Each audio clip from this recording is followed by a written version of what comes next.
예수께서 빌립보 가이사라 지방에 이르러 제자들에게 물어 이르시되 사람들이 인자를 누구라 하느냐. 이르되 더러는 세례 요한, 더러는 엘리야, 어떤 이는 예레미야나 선지자 중에 하나라 하나이다. 이르시되 너희는 나를 누구라 하느냐. 시몬 베드로가 대답하여 이르되 주는 그리스도시요 살아계신 하나님의 아들이시니이다. 예수께서 대답하여 이르시되 바요나 시몬아, 내가 복이 있도다. 이를 내게 알게 한 이는 혈육이 아니요 하늘에 계신 내 아버지시니라. 또 내가 네게 이르노니 너는 베드로라. 내가 이 반석 위에 내 교회를 세우리니 음부의 권세가 이기지 못하리라. 내가 천국 열쇠를 내게 주리니 내가 땅에서 무엇이든지 매면 하늘에서도 매일 것이요 내가 땅에서 무엇이든지 풀면 하늘에서도 풀리리라 하시고, 이에 제자들에게 경고하사 자기가 그리스도인 것을 아무에게도 이르지 말라 하시니라. 아멘. 우리나라 어머니들이 참 좋아하는 가수 임영웅 씨가 콘서트를 열게 되면 그 티켓을 인터넷으로 판매하는데 50만 명이 되는 사람들이 아직 판매도 하기 전에 이미 접속해 있다 하고, 1분 만에 발매 시작한 지 1분 만에 완전 매진될 뿐만이 아니라 그때까지 이 서버에 접속한 숫자가 370만 명이라고 합니다. 그래서 최대 트래픽으로 서버가 마비된다 하지요. 그렇게 그 티켓 따기가 하늘의 별 따기랍니다. 어떤 노래를 부르는가, 그건 물론 중요하겠지만 누가 부르느냐, 참으로 중요하죠. 전설적인 경영 투자자인 워렌 버핏, 연세가 참 많으세요. 이분이 1930년생이신데, 자, 이 워렌 버핏과 점심 한 끼 하는 경매는 참으로 유명합니다. 뭐 적게는 보통 수십억, 많게는 수백억 정도 하는 거예요. 한 끼 점심을 그와 함께 먹는 경매 비용이에요. 이제는 나이가 많으셔서 작년에 마지막 점심 한 끼 경매 가격이 246억 원에 낙찰되었습니다. 그와 점심 한 끼 하는데 말이죠, 246억 원을 내는 거예요. 그것도 서로 먹으려고 경쟁합니다. 아무리 비싸고 맛있는 음식이 문제가 아니라 누구와 함께 식사를 하느냐, 그것이 문제겠지요.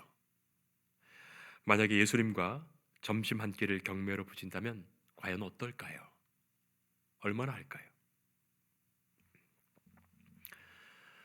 사랑하는 성도 여러분, 예수님은 언제나 사람에게 관심이 있으셨습니다. 누구? 후에 관심이 있으셨어요. 그가 어떤 직업을 가졌는지, 재산이 얼마인지, 나이가 얼마인지, 성별이 어떤지, 그런 것을 관심하신 것이 아니라 그는 과연 어떤 존재인지, 어떤 사람인지, 하나님이 중심을 보신다는 말씀이 바로 그것입니다. 그의 심령 중심을 주님은 보십니다. 예수님은 많은 기적을 일으키셨습니다. 사람들의 관심은 어떤 기적을 일으켰느냐, 어떤 사건이었느냐, 거기에 관심이 있어요. 그러나 예수님께서는 당신이 누구신지를 보여주시고자 하셨어요. 사람들의 관심은 언제나 what? 무엇에 있습니다. 무엇? 사람들의 관심은 온통 그것이죠. 그의 직업, 그의 지위, 그의 신분, 그의 학벌, 그의 아파트, 그의 자동차, 그의 옷차림, 뭐 그런 것들 말이죠. 예수님께서 말씀하신 하나님의 나라도 하나님께서 통치하시는 그 나라인데, 그것이면 되는데, 사람들의 관심은 그 나라에서 무엇을 먹고 무엇을 마시고 무엇을 얻으며 누릴 수 있는지가 온통 관심일 뿐입니다. 여러분들은 어떠하십니까? 톰 소여의 모험을 썼던 미국의 작가인 국민 작가죠. 마크 트웨인. 왕자와 거지라는 작품을 썼었는데 아마 다 아실 겁니다. 내용을. 사람들의 관심은 언제나 왕자냐 거지냐 그것에 온통 관심이 쏠려 있어요. 왕자의 호화로운 생활과 거지의 그 비참한 생활을 비교하면서 말이죠. 그러나 이 작품은 왕자가 되어도 거지가 되어도 변하지 않는 그 사람 됨에 맞춰져 있습니다. 겉모습은 바뀌어도 그 사람은 그대로죠.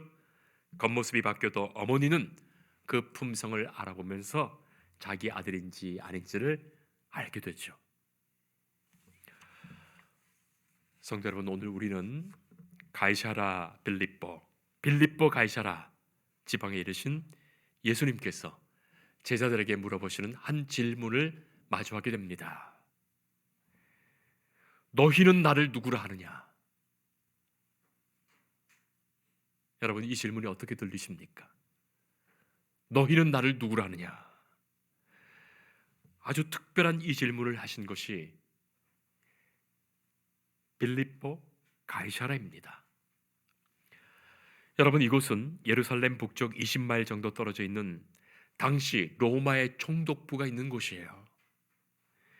헤롯 아그리파 왕궁이 있었고 또한 로마의 군사들이 주둔하던 곳입니다. 그곳에서 로마 군사들이 훈련을 받았고 또한 그곳에는 대형 체육 경기장이 있었습니다. 자, 그래서 그곳의 별명이 작은 로마라고 불려졌었죠. 작은 로마. 지금도 그곳에는 그것들이 세워졌던 유적들이 그대로 흔적들이 다 남아 있어요. 이곳은 이방인 지역이었고 유대인들은 거의 거주하지 않았습니다. 자, 이곳에 이른 제자들 과연 무엇을 보고 있습니까? 사람들은 이곳에서 과연 어떤 것을 생각하고 있었을까요? 화려한 왕궁, 로마의 총독부, 세속의 강력한 군대 힘, 그리고 사람들이 즐기는 대형 경기장까지 그 위용에 압도되어 그것을 동경하지 않았을까요? 유대인들의 눈에 보이는 가이사라 빌립보 로마의 속국으로 있는 당시의 형편에서 이곳을 바라보면 만감이 교차할 것입니다.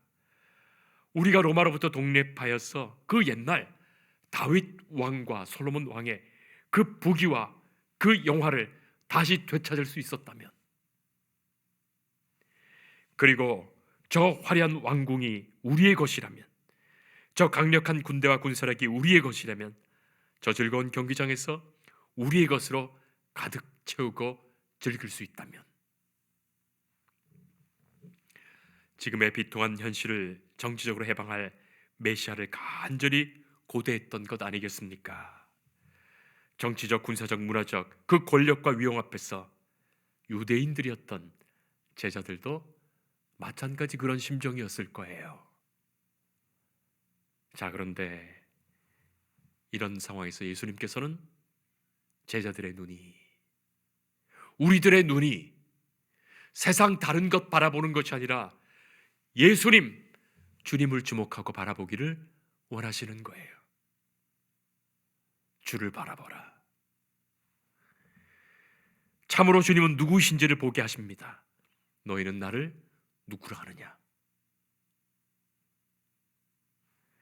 세상 사람들은 예수님을 알아보지 못합니다. 기껏해야 더러는 세례 요한, 더러는 예레미야, 더러는 다른 선지자가 아닌가 그런 생각을 하죠.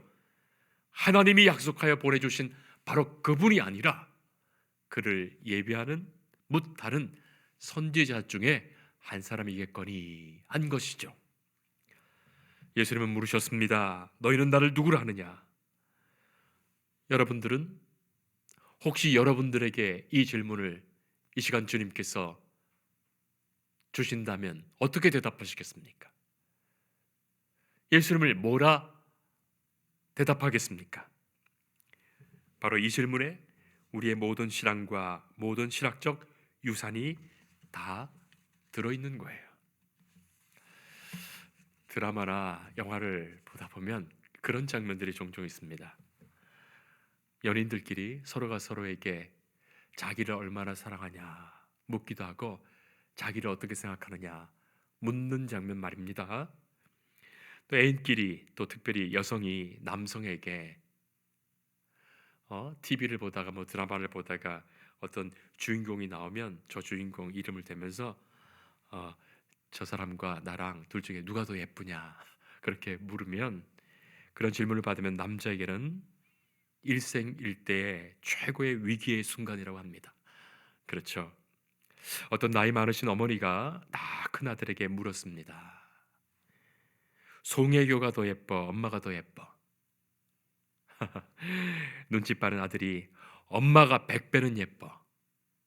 그 말 했더니 엄마가 방긋 웃으면서 맛있는 거 해줄게 하시더랍니다.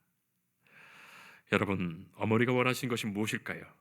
진짜로 엄마가 송혜교보다 더 예뻐서 그렇게 물었을까요?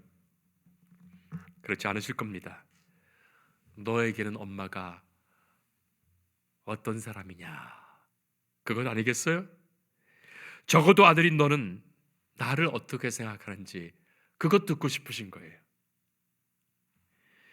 예수님이 원하시는 것은 무엇이었을까요? 3년이나 예수님을 따라다니면서 예수님의 말씀을 들었고 예수님께서 행하신 이 역사를 보았고, 뭐 세상 사람들이야 자기 보고 싶은 대로 보고 듣고 싶은 대로 듣고 하고 싶은 대로 말하고 그럴지라도 너희들은 어떠냐? 적어도 너희들은 누구라고 생각하며 나를 누구라고 생각하며 어떻게 생각하는지를 물으셨습니다. 왜냐하면 성도 여러분, 왜냐하면 바로 그것 고백하고 알게 하시려고 예수님 오신 거예요. 신학자이며 설교가인 라일러는 이 질문은 그동안 그리스도께서 물으셨던 것 중에 가장 중요한 질문이라는 사실에 논쟁의 여지가 없다. 하나님의 나라와 하나님의 교회를 위해서 이보다 더 위대한 질문은 없었다. 설교가인 엘링스는 이 질문에 대한 답변으로 인해서 사도들이 사도될 수 있었고 교회가 교회될 수 있었고 오늘의 성도가 성도일 수 있다. 참으로 소중한 질문과 소중한 대답이죠. 자, 베드로는 기가 막힌 소중한 대답을 주님께 드리게 됩니다. 아니, 갑자기 베드로가 어떻게 이런 대답을 했는지, 이런 또 순발력이 어디서 나왔는지, 정말로 베드로가 그렇게 알고 고백한 것인지 궁금해집니다. 베드로의 대답은 이것이지요. 주는 그리스도십니다. 살아계신 하나님의 아들이십니다. 여러분, 이 얼마나 소중한 고백입니까? 소가 뒷걸음치다가 잘못해서 쥐를 잡기도 한다는데 그렇게 한 것일까요? 예수님을 3년 정도 따라다녔던 베드로가 예수님에 대해 깊은 생각을 하고 그런 소중한 고백을 올려드린 것인가? 그런 의문이 듭니다. 왜냐하면 이 대화 금방 끝난 후에 베드로는 예수님께 꾸지람을 받죠. 주님 십자가 가시는 그 길을 만류하다가 하나님의 기뻐하시는 뜻도 모르는 사탄으로 꾸준고 받게 되고, 또 나중에는 예수님을 3번이나 부인하는 그런 제자입니다. 자, 그런 모습을 보면 아니, 어떻게 이렇게 소중한 고백을 했을까 싶지요. 그러나 이 고백은 성경적으로 신학적으로 너무나도 중요한 고백이 됩니다. 먼저는 예수님을 주님이라고 불렀어요. 주님. 그것은 예수님을 하나님으로 고백하는 것과 같은 것입니다. 유대인들은 하나님의 이름이 나올 때마다, 신명사문자 이름이 나올 때마다 주님으로 바꾸어 읽었어요. 그리고 이 주님이란 말은 하나님께 사용하는 표현이에요. 그래서 유대인들은 로마 황제를 주님이라고 부르기를 거절했던 겁니다. 오직 하나님께 올려드리는 표현입니다. 여호와 우리 주여, 주의 이름이 어찌 그리 아름다운지요. 그리고 예수님을 그리스도라고 고백한 것도 너무나도 소중한 고백이죠. 메시아를 번역한 말입니다. 그리스도란 표현은 예수님이 메시아, 기름 부으심을 받았다. 하나님이 보내주셨다. 그 약속하셨던 바로 그분으로 고백한 것입니다. 하나님께 기름을 부음을 받은 왕 중의 왕, 선지자 중에 대선지자, 대제사장 중에 가장 위대하신 하늘의 대제사장으로 고백한 거예요. 그리고 살아계신 하나님의 아들이라는 표현도 그렇습니다. 아들이란 말은 하나님과 같다는 표현입니다. 인간은 하나님과 딸로서 양자이지만 처음부터 예수님은 하나님의 아들이십니다. 독생자 유일하신 아들입니다. 얼마나 소중한 고백입니까? 바로 이 베드로의 신앙 고백으로부터 우리가 예배 시간마다 올려드리는 사도신경에 나는 그의 유일하신 아들 우리 주 예수 그리스도를 믿습니다. 이 소중한 고백을 우리가 올려드리는 거예요.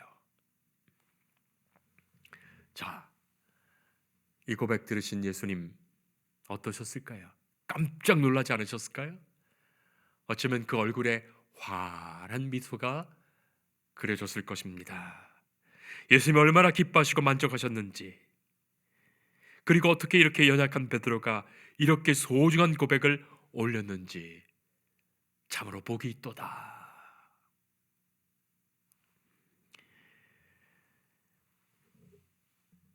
이 고백이 있기를 바라면서 제자들을 세우셨고 십자가의 길을 가신 것 아닙니까? 이 고백을 확증하기 위하여 하나님께서는 예수님을 십자가에 주셨고, 그리고 예수님이 부활하도록 하셨던 겁니다. 이 얼마나 놀라운 소중한 고백입니까? 그리고 단순히 고백으로 끝나는 것이 아니라 이 고백에서 이루어지는 삶을 살아가도록 말이죠. 요한복음 17장 3절에서 예수님 말씀하십니다. 영생은 곧 유일하신 참 하나님과 그가 보내신 자 예수 그리스도를 아는 것이니이다. 예수님을 어떻게 알고 고백하는지에 따라 구원을 받고 영생을 얻게 됩니다. 히브리서 12장 2절 말씀, 믿음의 주요 또 온전하게 하시는 인 예수를 바라보자. 예수님을 바라보며 예수님을 알아가는 거기에 믿음이 있고 온전함이 있는 겁니다. 자, 그런데 이 베드로의 고백을 들으신 예수님께서 아주 특별한 말씀하시죠.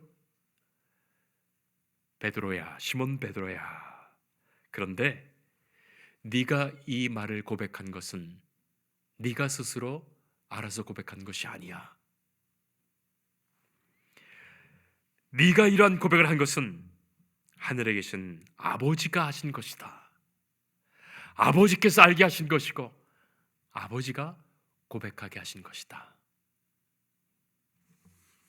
성도 여러분, 내가 예수님을 알게 된 것, 내가 믿음을 갖게 된 것, 내가 주님을 바라보며 주님을 따르게 된 것, 이 자리에 내가 존재하는 것, 내 힘과 내 능력과 내 의지와 내 지혜로 된 것 아닙니다. 하나님께서 내 안에서 행하신 사건이요 역사입니다. 성령께서 이루어 가시는 일이에요. 그래서 이 소중한 믿음의 고백을 하도록 하십니다. 또 예수님 말씀하시죠. 내가 이 반석 위에 내 교회를 세우리라. 음부의 권세가 이기지 못하리라. 성도 여러분, 베드로라는 이름이 반석이에요. 베드로, 반석. 자, 반석이 얼마나 든든합니까? 흔들리지 않습니다. 베드로의 이 이름을 그대로 사용하시면서 네가 고백한 이 소중한 고백 위에 나의 교회를 세우시겠다 말씀하신 거예요. 이 고백이야말로 교회를 든든히 세워갈 가장 소중한 반석, 믿음입니다. 바로 이 고백의 믿음 위에 오늘의 교회가 서 있는 것입니다. 성도 여러분, 예수님 말씀하셨어요. 내 교회를 세우겠다. 주님의 교회예요. 예수님의 교회예요. 교회는 주님의 것입니다. 예수님의 교회예요. 우리 각자 한 사람 한 사람이 다 교회로 세워졌다는 것, 우리가 주님의 것 되었다는 거예요. 살아 죽으나 우리는 주님의 것입니다. 인간의 교회가 아닙니다. 예수님을 주님으로 그리스도로 하나님의 아들로 고백하는 이 소중한 믿음 위에 교회를 세우십니다. 그때만 교회는 흔들리지 않습니다. 만약 그것 아니라 세상의 다른 것, 돈 위에, 권력 위에, 명예 위에, 윤리나 도덕 위에 세워진다면 그것은 교회가 아니고, 그곳에 세워졌다면 그런 교회는 다 무너지고 마는 거예요.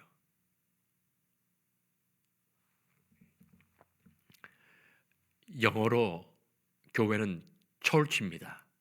church.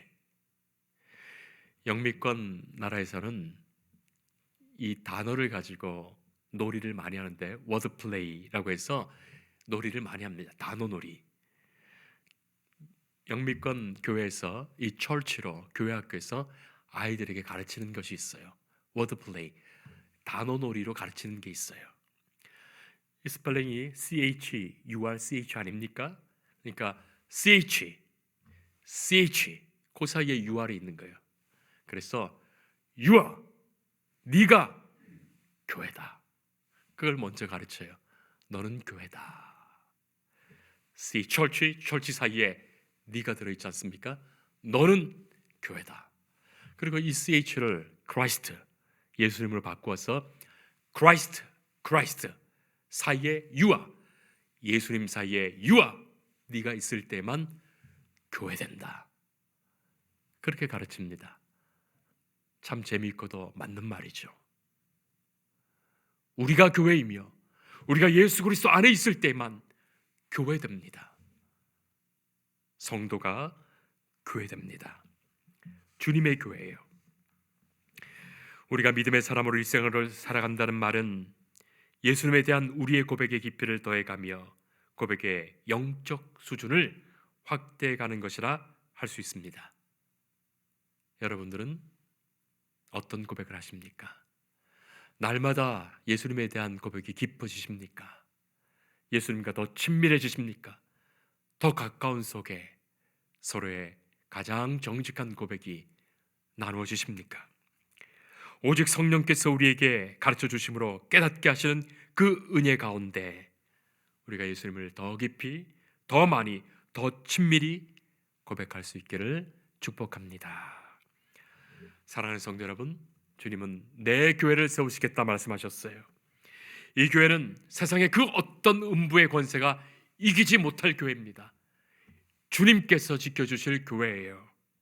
그러므로 하나님께서, 성령께서 내 안에 역사해 주시는 가운데 내가 주님의 교회 되게 하시고 주께서 나를 지켜주시고 세상에 어떤 악한 권세가 내가 주님의 교회됨을 무너뜨리지 못하게 할 것입니다. 우리가 그것을 알고 예수님이 교회의 주인 되시고 오직 예수님을 더욱 깊이 알아가는 그 믿음 속에 예수님만을 따르는 그 믿음 속에 주께서 우리 모두를 교회로 지켜주시기를 축복합니다. 바로 그것이 교회가 교회됨의 권세입니다. 기도하겠습니다. 사랑하시는 하나님, 예수님은 당신의 몸된 교회를 이곳에 세우시며 우리로 교회되게 하셨습니다. 우리의 주님, 우리의 그리스도, 살아계신 하나님의 아들 예수님을 믿는 이 소중한 믿음 위에 교회를 세우셨으니 오직 하나님께만 영광을 올리는 교회 되게 하시고 주의 말씀 위에 굳건히 서는 교회 되게 하시고 세상의 어떤 것, 인간적인 어떤 것, 음부의 어떤 권세라도 틈타지 않는 주님의 몸된 교회로 우리가 서게 하옵소서. 예수님 이름으로 기도합니다. 아멘.